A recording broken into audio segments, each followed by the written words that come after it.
Anything that surprised me about the experience at this point has been, and we've talked about this, the labor-intensive nature of it right now.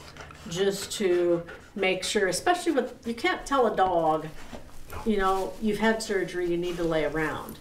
You need to, well, we tried, you know, but that didn't work real quickly. Stay on top of them, and I think those are the things that, you know, that have surprised us, is just the labor-intensive work that it took to stay on top of her, make sure she's progressing the way she's supposed to, that she's eating, she's drinking, she's doing all the other things that are right, and you're observing how well she's doing them. So I think that's the only thing I would have to say surprised us, not the stitches, the swelling, any of that stuff. It was the labor-intensive piece for these first 10, 14 days. Yeah, and I think we chose to do some of that because, for instance, you could crate your dog with a collar and just leave the dog in a crate or in a room that's set up for that. We chose not to do that.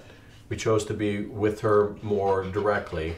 And so in that regard, you know, part of that decision was our decision to do it, but at the same time, it was, you know, rather than the two of us taking off and going to the grocery store and hassling each other over whether or not we should buy this loaf of bread or that loaf of bread, you know, one would go and the other would stay home and pay attention to the dog.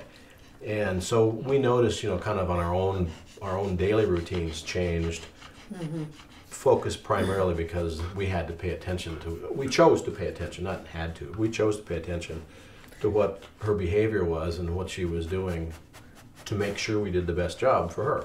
But I think if someone goes through this process, you have that much energy into your dog. So we're lucky, in fact, that neither one of us are working, we're retired. But I don't know what it'd be like if you were working, how that would work for you. Because I think, you know, the emotional part of the decision to do this means that you're someone who spends a lot of care into your animal.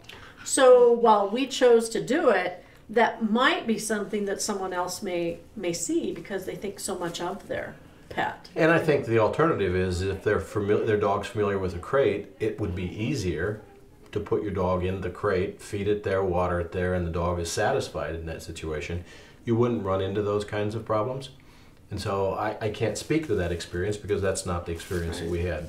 And we never tried to put her in a crate with the large Elizabethan collar and see if she could even fit. Yeah. Because I'm not sure. We've got a very large crate, and I'm not sure. We'd have to like back her in, and yeah, position her.